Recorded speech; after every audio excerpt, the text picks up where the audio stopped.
मङ्गलं कौसलेन्द्राय महनीय गुणाब्धये चक्रवर्ती तनूजाय सार्वभौमाय मङ्गलम्।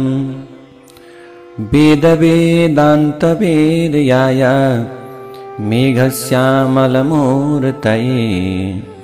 पुंसां मोहनरूपाय पुण्यश्लोकाय मङ्गलम्। यसरी पञ्चवटीमा आनन्दले बस्न थालिसकेपछि रामचन्द्र त्यो आश्रममा बस्दा बस्दै शरद ऋतु बितेर हेमन्त ऋतु आरम्भ भयो। एक दिन बिहानको उषाकालीन समयमा रामचन्द्र स्नान गर्नका निम्ति नुहाउनका निम्ति गोदावरी नदीमा जानुभयो भने उहाँका भाइ लक्ष्मण पनि सीतासँगै हातमा घडा लिएर उहाँको पछाडि पछाडि जानुभयो। यसरी जाँदाका अवस्थामा अब लक्ष्मणले आफ्नो दाजु रामसँग भन्नुभयो, अहिले हजुरको ज्यादै प्रिय हेमन्त ऋतु आएको छ दाजु, जसका कारण यो शुभ सम्वत्सर सुशोभित भएको अनुभूति हुन्छ। यो ऋतुमा धेरै चिसो हुने भएकाले मनुष्यहरूको शरीर ज्यादै सुक्खा हुन्छ। पृथ्वीमा धानका बालाहरू लहलाउन अथवा लहलह झुल्न थाल्दछन्। पानी अब अत्यन्त चिसो हुने भएकाले पिउन पनि मन लाग्दैन। आगो सबैका निम्ति अत्यन्त प्रिय हुन्छ। यो त न्वागी कर्मको अनुष्ठान गर्ने समयमा नयाँ अन्न ग्रहण गर्नका लागि नयाँ अन्नले गरिने यज्ञ-यज्ञादिद्वारा देवता र पितृहरूलाई सन्तुष्ट गराएर नयाँ अन्नले यज्ञ गर्ने सत्पुरुष पापबाट मुक्त हुन्छन्। यो प्रकारको ऋतुमा सबै गाउँका मनुष्यको अन्न भित्राउने अभिलाषा यथार्थ रूपमा परिपूर्ण हुन्छ भने गाईको दुध दही सहित प्रशस्त मात्रामा पाइन्छ। विजय प्राप्त गर्ने इच्छा भएका राजाहरू युद्ध गर्ने मनसायले चारैतिर घुमिरहेका हुन्छन्। यो समयमा सूर्य दक्षिण दिशामा जाने भएका उत्तर दिशा सिन्दुरको टीकाविहीन नारी जस्तै शोभाविहीन भएको हुन्छ। हिमालय पर्वत स्वभावैले बाक्लो हिउँले परिपूर्ण रहन्छन्, तर यो समयमा सूर्य दक्षिण दिशामा जाने भएकाले उनीबाट टाढा हुन्छन्। यसकारण धेरै हिउँ जम्मा हुने भएकाले हिमालयले आफ्नो नाम सार्थक बनाइरहेका छन्। यसै गरी मध्याह्नकालीन घामको स्पर्श हुँदा हेमन्तको सुखदायक दिन ज्यादै आनन्दले यताउता घुम्न योग्य हुन्छ। यो चाहिँ समयमा सेवन गर्न योग्य भएकाले सूर्य सौभाग्यशाली भएको अनुभूति हुन्छ भने सेवन गर्नका निम्ति अयोग्य भएकाले हिउँ र जल चाहिँ अभागी भएको अनुभूति हुन्छ। यो समयमा सूर्यका किरणहरू ज्यादै प्रिय लाग्दछन् भने धेरै कुहिरो लाग्छ। चिसो धेरै बढ्ने भएकाले अत्यन्त जाडो हुन थाल्छ दाजु, र चिसो हावा चलिरहन्छ। यो हेमन्तका रातहरू अथवा धेरै लामा हुन्छन् भने यो समय ज्यादै चिसो हुन्छ।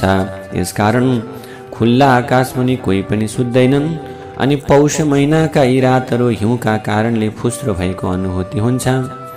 यो चाहिँ हेमन्त ऋतुमा चन्द्रमाको सौभाग्य सूर्यमा सरिक हुन्छ भने चन्द्रमा हिउँका कणहरूले ढाकिने भएकाले मधुरो भएको अनुभूति हुने हुँदा चन्द्रमा सासले धमिलो ऐना जस्तै प्रकाशविहीन हुन्छ।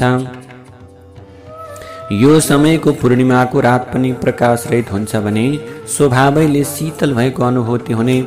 पश्चिमी हावा यस समयमा हिउँका कणहरूले परिपूर्ण भएकाले 2 गुणा चिसो बोकेर ज्यादै तीव्र गतिमा बहिरहेको हुन्छ। यो जौ र गहुँको खेती सम्पन्न समग्र वन बाफले ढाकिएको छ भने कर्याङकुरुङ र सारसको ध्वनि गुन्जायमान भइरहेको छ। सूर्य उदाउँदाका समयमा यी वनहरू ज्यादै शोभायमान देखिरहेका छन्। यी सुनौलो रङका धान खजुरको फूलको आकारमा बाला सम्पन्न भएर केही निहुरिएका छन्। यसै गरी कुहिरोले ढाकिएको र फैलिएका किरणहरूले परिपूर्ण सूर्य चन्द्रमा जस्तै देखिएका छन्। यो समयमा धेरै रातो र केही सेतो पहेँलो वर्णको घामको प्रकाश पृथ्वीमा फैलिएर शोभायमान भइरहेको छ। बिहानको समयमा यसमा कुनै शक्ति नभएको अनुभूति हुन्छ भने मध्याह्नको समयमा यसको स्पर्श ज्यादै आनन्ददायक भएको हुन्छ। यसै गरी शीतको थोपाले जतासुकैको घाँस वा झार केही भिजेको देखिन्छ भने यो वन भर्खर उदाएका सूर्यको प्रकाशले आश्चर्यजनक शोभा सम्पन्न भइरहेको छ। यो जङ्गली हात्ती धेरै तिर्खाएको हुनाले आनन्दले तिर्खा मेटाउनका लागि चिसो जल पिउन लागेको भए तापनि त्यो धेरै चिसो भएकाले अब हात्तीले पनि आफ्नो सुँडलाई खुम्च्याइरहेको छ। अनि यी जलचर पंक्षीहरू पनि जलको नजिकमा बसेका भए तापनि डराएर मनुष्य युद्धभूमिमा पस्न नसके जस्तै गरी जलमा पस्न सकिरहेका छैनन्। यसै गरेर रात्रिको शीतको थोपाहरू र अन्धकारले ढाकिएको बिहानको कोइरो हुस्सुको अँध्यारोले ढाकिएका यी फूलविहीन वनहरू सुतिरहेका जस्ता देखिएका छन्।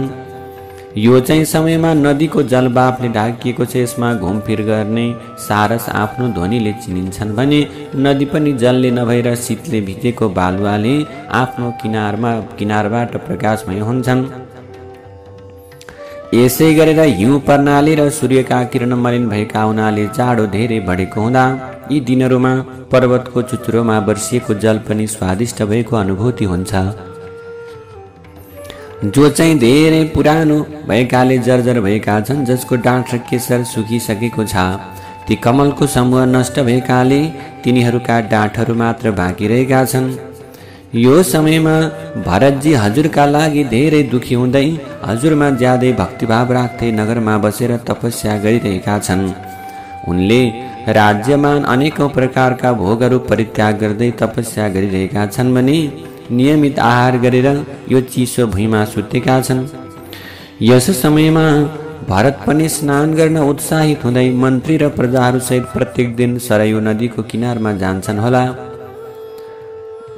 ती बिचरा भरत ज्यादै सुखमा हुर्किएका जाडो कष्ट सहँदै रात्रिको पछिल्लो प्रहरमा कसरी सरयूको जलमा डुब्दा हुन्। हजुरका भाइ भरतले निश्चय पनि स्वर्गलोकमा विजय प्राप्त गरिसकेका छन्, किनकि उनले तपस्याको नियम पालना गर्दै हजुरको वनवासी जीवनको अनुसरण गरिरहेका छन्। हे रामचन्द्र, मनुष्यले प्राय पिताको नभएर माताको गुण अपनाएको हुन्छ भने त्यो प्रकारको उक्तिलाई भरतले आफ्नो व्यवहारबाट गलत साबित गरिदिएका छन्। जुन समयमा लक्ष्मणका यस्ता प्रकारका कुरा लक्ष्मणले गरिरहनु भएको थियो, त्यो समयमा रामले माता कैकेयीको निन्दा भएका सुन्न नसकेका हुँदा लक्ष्मणसँग रामचन्द्रले भन्नुभयो, हेर लक्ष्मण, तिमीले माता कैकेयीको निन्दा गर्न उचित हुँदैन। यसकारण यसभन्दा पहिलेको जस्तै गरी बरु भरतको चर्चा गर। हुन त मैले तपस्वीको नियम पालना गर्दै वनमा बस्ने दृढ निश्चय गरिसकेको छु, तर पनि भरतको स्नेहले पीडित भएर म अत्यन्त चञ्चल हुन्छु। मलाई ती मेरा भाइ भरतको ज्यादै प्रिय सुमधुर मनलाई आनन्दित बनाउने अमृत जस्ता कुराको सम्झना भइरहन्छ। यस्ता प्रकारका कुरा गर्दै लक्ष्मण र सीता सहित रामचन्द्रले गोदावरीको किनारमा गएर स्नान गर्नुभयो। त्यहाँ नुहाई धुवाई गरेर गोदावरीको जलले देवता र पितृहरूलाई तर्पण गरेपछि सूर्य उदाएपछि उहाँहरू सूर्यको उपासना गर्नुभयो। यसपछि लक्ष्मण र सीता सहित रामचन्द्र गोदावरीको किनारबाट फर्किएर आफ्नो आश्रमतर्फ जानुभयो। त्यहाँ आएर लक्ष्मण सहित रामले बिहानको होमन अथवा हवन र पूजा गरेर दुवै भाइ कुटीमा आएर बस्नुभयो। उहाँहरू त्यहाँ सीतासहित आनन्दले बस्न थाल्नुभयो। ती दिनहरूमा ठुला ठुला ऋषिहरू आएर उहाँहरूको सत्कार गर्नुहुन्थ्यो। राम आफ्नो भाइ लक्ष्मणसँग अनेकौं प्रकारका कुराकानी गर्नुहुन्थ्यो। त्यो समयमा रामले लक्ष्मणसँग कुराकानी गरिरहेको ठाउँमा अनायस रूपमा एउटा राक्षसी आइपुगी। ऊ चाहिँ 10वटा मुख भएकी रावणकी बहिनी थिई। उसले त्यहाँ आइसकेपछि देवताको जस्तै अनुहार भएका रामचन्द्रलाई देखी। उसको त्यो तेजस्वी अनुहार, ठुल्ठुला हात, राम्ररी फक्रिएको कमल जस्तै ठुला र सुन्दर कोमल आँखा रामचन्द्रका, हात्तीको जस्तै ज्यादै मन्द गतिमा हिँड्ने रामचन्द्र, उहाँको शिरमा जटा धारण गरिरहनु भएको, ती ज्यादै सुकुमार शक्तिशाली राजाका लागि उचित लक्षणले सम्पन्न, नील कमलको जस्तै श्याम वर्णको कान्तिले शोभायमान हुनुभएका, अत्यन्त कामदेव जस्तै सौन्दर्यशाली इन्द्र जस्तै तेजस्वी रामलाई देख्ने बित्तिकै त्यो राक्षसी रामसँग बस्ने इच्छा राख्न थाली। रामको अनुहार ज्यादै सुन्दर थियो भने अब ऊ त्यो चाहिँ जो रावणकी अथवा यस्ता प्रकारले के थिए बहिनी थिए, ऊ चाहिँ के थिए बहिनी अथवा रामचन्द्रको त्यो सुन्दरता छ, तर त्यो बहिनी चाहिँ शूर्पणखाको अनुहार धेरै भद्दा थियो, कुरूप थियो। उसको कम्मर सानो थियो भने उसको पेट ठुलो थियो। रामका आँखा ठुल्ठुला भएकाले ज्यादै मनमोहक थिए भने त्यो राक्षसीका आँखाहरू कुरूप र डरलाग्दा थिए। रामको कपाल चिल्लो सुन्दर थियो, राक्षसीको शिरको कपाल ताँबा जस्तै रातो थियो। यसरी रामचन्द्रसँगै बस्ने इच्छा राखेकी त्यो शूर्पणखाले राक्षसीले रामको नजिकमा आएर भन्दछे, तपस्वीको भेषमा शिरमा जटा धारण गरेर त्रिसहित हातमा धनुष र बाण लिएर तिमी चाहिँ यो राक्षसहरूको ठाउँमा कसरी आयौ? तिमी यहाँ आउनुको कारण के हो? यो सबै कुरा मलाई विस्तारमा बताऊ। अब यसरी ती शूर्पणखाको कुरा सुनिसकेपछि रामचन्द्रले ज्यादै सरल स्वभावमा भन्नुहुन्छ, दशरथका नामले प्रसिद्ध भएका देवता जस्तै पराक्रमी एउटा चक्रवर्ती राजा हुनुहुन्थ्यो। म उहाँको जेठो छोरा हुँ। मलाई सबैले राम भनेर चिन्छन्। अब यी चाहिँ सधैँ मेरो आज्ञा पालन गर्ने भाइ लक्ष्मण हुन्। यिनी चाहिँ मेरी पत्नी सीता हुन्। आफ्ना पिता दशरथ र माता कैकेयीको आज्ञा अनुसार म चाहिँ धर्म पालन गर्ने अभिलाषा राख्दै धर्मको रक्षा गर्ने अभिप्रायले यो वनमा बस्न आएको हुँ। अब चाहिँ म तिम्रो विषयमा यथार्थ रूपमा जान्न चाहन्छु। तिमी कसकी छोरी हौ? तिम्रो नाम के हो? तिमी कसकी पत्नी हौ? अब तिमीले मलाई यो प्रकारले तिमी राक्षसी भएको जस्तो मलाई अनुभूति भइरहेको छ। तिमी चाहिँ यहाँ के कति कामले आयौ त्यो कुरा मलाई बताइदेऊ। यस्ता प्रकारका रामचन्द्रका कुरा सुनेपछि अब त्यो राक्षसीले अब अत्यन्त पीडित हुँदै भन्दछे, म आफ्नो बारेमा पूर्ण रूपमा बताउँछु, तिमी सुन। मेरो चाहिँ नाम शूर्पणखा हो अनि म आफ्नो इच्छा अनुसारको रूपलाई धारण गर्ने राक्षसी हुँ। म सबै प्राणीहरूलाई भयभीत बनाउँदै यो वनमा एक्लै घुमिरहन्छु। मेरो दाजुको नाम चाहिँ रावण हो, जुन नाम तिमीले यसभन्दा पहिले पनि सुनेको हुनुपर्छ। ती रावण विश्रवा मुनिका ज्यादै पराक्रमी छोरा भएकाले त्यो कुरा तिमीले सुनेकै हौला। मेरो अर्को दाजुको नाम कुम्भकर्ण हो, जो सधैँ निदाइरहन्छन्। मेरो साइलो दाजुको नाम विभीषण हो। उनी विभीषण भए तापनि ज्यादै धर्मात्मा भएकाले उनले कहिले राक्षसहरूको आचरण पालन गर्दैनन्। ती युद्धमा धेरै पराक्रम देखाउने खर र दूषण पनि मेरै दाजु हुन्। म आफ्ना ती सबै दाजुभाइ भन्दा अत्यन्त बलशाली र पराक्रमी रहेकी छु। तिमीलाई पहिलो पटक देख्ने बित्तिकै तिमीमा मेरो मन ज्यादै आसक्त भयो। यसकारण म तिमी जस्तो पुरुषलाई आफ्नो पतिका रूपमा स्वीकार गरेर तिम्रो नजिकमा बस्नका निम्ति आएकी हुँ। त्यसैले म चाहिँ प्रभाव सम्पन्न रहेकी छु। आफ्नो इच्छा र शक्तिका आधारमा म चाहिँ सबै लोकमा घुम्न सक्दछु। यसै कारण अब चाहिँ तिमी जीवनभरिका लागि मेरो श्रीमान बन, पति बन। मेरा अगाडि शक्तिविहीन सीताको कुनै औचित्य छैन। हेर रामचन्द्र, यिनी विकार सम्पन्न र ज्यादै कुरूप भएकी हुनाले तिम्रा लागि योग्य छैनन्। शूर्पणखाले भन्दछे, म चाहिँ तिम्रा लागि उपयुक्त भएकी हुनाले मलाई आफ्नी पत्नीका रूपमा स्वीकार गर। यी सीता मेरो दृष्टिमा कुरूप, विकृत र अत्यन्त मनुष्य भएकी हुनाले म यिनलाई तिम्रो भाइसहित खाइदिन्छु। त्यसपछि तिमी मसँग पर्वतका चुचुराहरू र अनेक प्रकारका वनको शोभा हेर्दै दण्डकारण्यमा आनन्दले घुमफिर गर। ती शूर्पणखाका यस्ता प्रकारका कुरालाई सुनिसके पछाडि रामचन्द्र खित्का छाडेर हाँस्न थाल्नु हो। यसपछि रामचन्द्रले मुस्कुराउँदै अब अत्यन्त पीडामा बाँधिएकी त्यो शूर्पणखाको अथवा उसँग रामचन्द्रले भन्नुभयो, मेरो विवाह भइसकेको छ र यिनी चाहिँ मेरी प्यारी पत्नी हुन्। तिमी जस्ती स्त्रीका लागि सौता हुनु ज्यादै दुःखदायक कुरा हुनेछ। हेर शूर्पणखा, यी मेरो भाइ लक्ष्मण ज्यादै शील सम्पन्न हुनाका साथै हेर्दामा आकर्षक र अत्यन्त पराक्रमशाली छन्। यिनका स्त्री साथमा रहेकी छैनन्। यिनी अतुलनीय गुण सम्पन्न छन्। त्यसैले यदि तिमी अब लक्ष्मणको श्रीमती बन्दछौ भने तिम्रा निम्ति चाहिँ लक्ष्मण योग्य पति हुनेछन्। जसरी सूर्यको प्रकाशले सुमेरु पर्वतको सेवा गर्छन्, त्यसै गरी तिमीले यी मेरा भाइ लक्ष्मणलाई आफ्नो पतिका रूपमा स्वीकार गरेर सौताको डर रहित हुँदै यिनको सेवा गर। रामचन्द्रका यस्ता कुरा सुनिसकेपछि त्यो राक्षसी अब रामचन्द्रलाई छोडेर अनायास रूपमा लक्ष्मणको पत्नी हुनका निम्ति लक्ष्मणको नजिकमा गएर भन्दछे, हे लक्ष्मण, म चाहिँ तिम्रो सुन्दर स्वरूपका लागि ज्यादै योग्य भएकी हुनाले म तिम्री परम सुन्दरी पत्नी हुन सक्दछु। मलाई स्वीकार गरेपछि तिमी मसँग समग्र दण्डकारण्यमा ज्यादै आनन्दपूर्वक घुमफिर गर्न सक्छौ। ती राक्षसीका यस्ता कुरा सुनेपछि कुराकानी गर्न ज्यादै सिपालु लक्ष्मणले मुस्कुराउँदै नाङ्ला जस्ता नङ भएकी राक्षसनीसँग भन्नुभयो, म त हेर सेवक हुँ, म चाहिँ आफ्नो ठुलो दाजु जेठो दाजु रामको अधीनमा रहेको छु। तिमी मेरी पत्नी भएर किन दासी बन्न चाहन्छौ? मेरो दाजु सबै प्रकारका ऐश्वर्यले परिपूर्ण हुनुहुन्छ। तिमी उहाँकै कान्छी पत्नी बन्न लजाऊ। यदि उहाँकी कान्छी पत्नी बन्यौ भने तिम्रा सबै अभिलाषा पूर्ण हुनेछन् अनि तिमी सधैँ ज्यादै प्रसन्न रहनेछौ। तिमी चाहिँ आफ्नो रूप अनुसार उनैका लागि योग्य छौ। लक्ष्मणले पनि भन्नुभयो। यसरी अब लक्ष्मणले ती कुरूप अत्यन्त विकृत अथवा त्यो प्रकारका अब त्यो शूर्पणखालाई यसरी के गर्न थाल्नुभयो, विभिन्न प्रकारले भन्न थाल्नुभयो।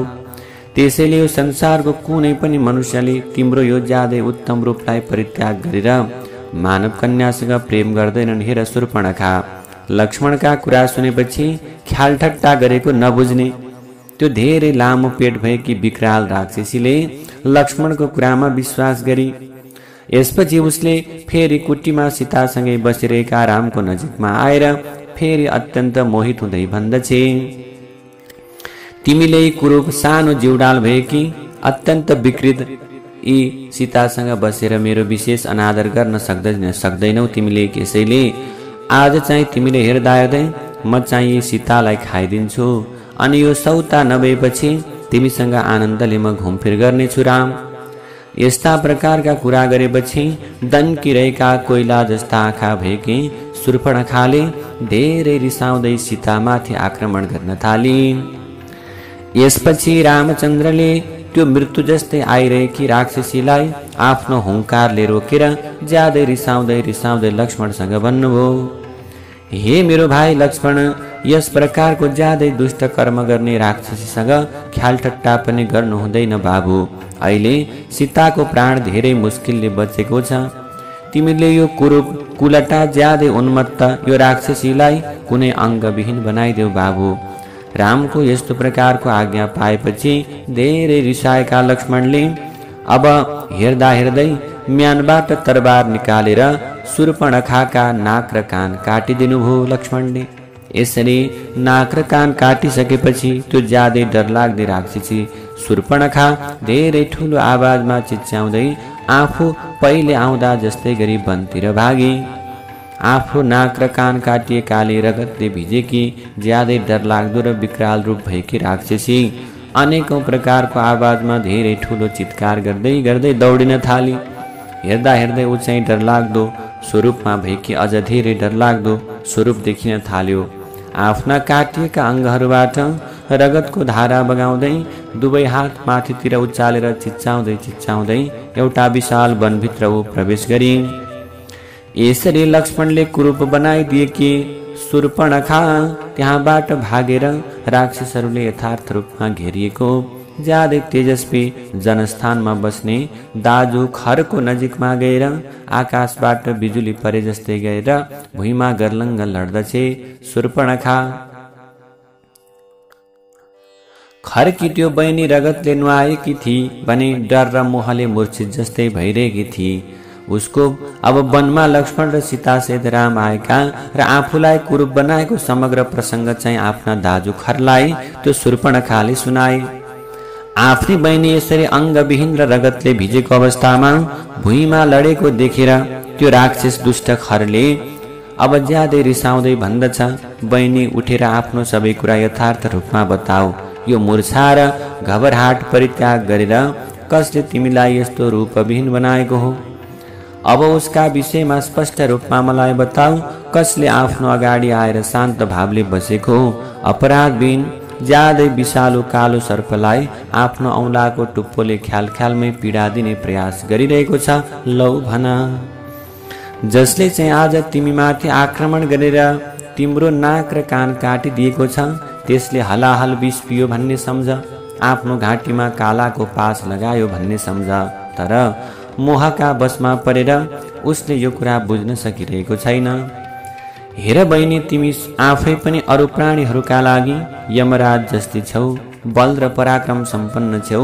आफ्नो इच्छाअनुसार सबैतिर घुम्न र आफ्नो अभिलाषा अनुसारको रूपलाई धारण गर्न सक्ने छौ। तर पनि तिमीलाई कसले यो अवस्थामा पुर्याइदिए जसबाट ज्यादै दुखी हुँदै तिमी यहाँ आएकी छौ। यस प्रकारका शक्तिशाली देवता, गन्धर्व, भूत, महात्मा, ऋषिहरू मध्ये को चाहिँ हुन् जसले तिमीलाई आज यो रूपविहीन बनाइदिए, नाक र कान काटेर पठाइदिए। मैले चाहिँ यो संसारमा मेरो अप्रिय गर्न सक्ने कोही पनि देखेको छैन, किनकि देवताका राजा इन्द्रले पनि यस प्रकारको साहस गर्न सक्दैनन्। जसरी सारसले जलमा मिसिएको दुध पिउँछ त्यसै गरी म आज यी बाण अथवा यो प्राणलाई हरण गर्ने बाणहरू प्रहार गरेर तिम्रो अपराधीको शरीरबाट प्राण निकालिदिनेछु। वीर नगर बहिनी, आज चाहिँ पृथ्वीले युद्धमा मेरा बाणहरूले मर्मस्थान छिन्न भिन्न भएका, मैले वध गरेका कुन पुरुषको तातो तातो रगतलाई ग्रहण गर्ने इच्छा गरेकी छन् होला।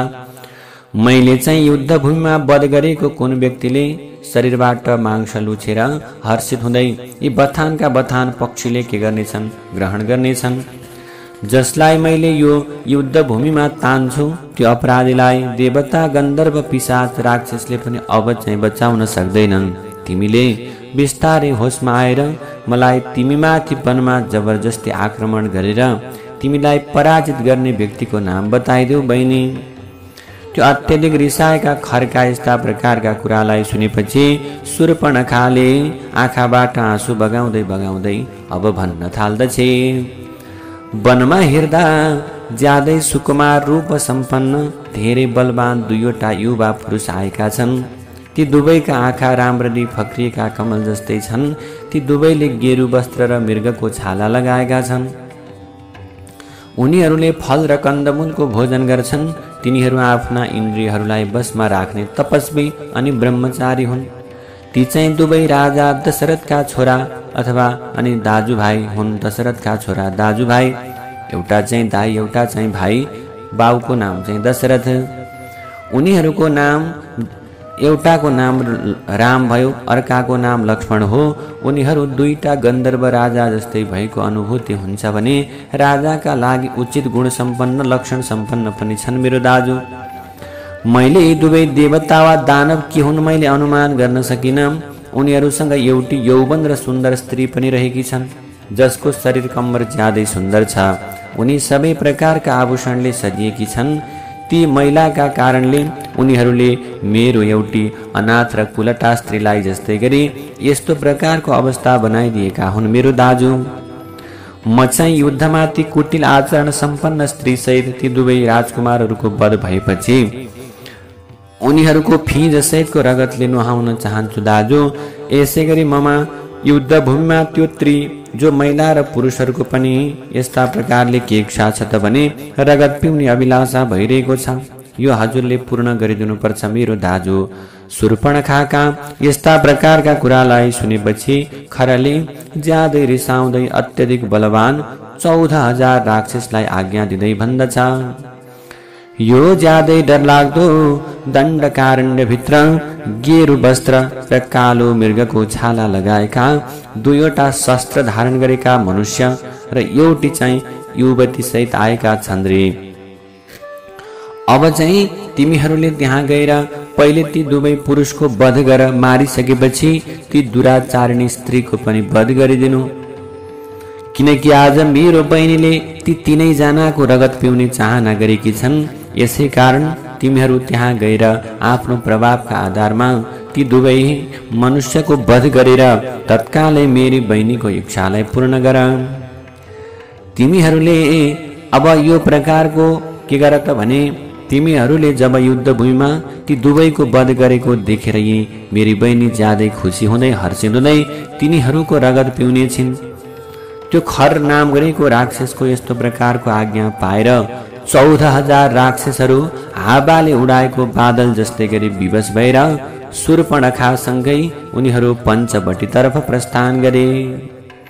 रामाय रामभद्राय रामचन्द्राय वेधसे रघुनाथाय नाथाय सीतायाः पतये नमः।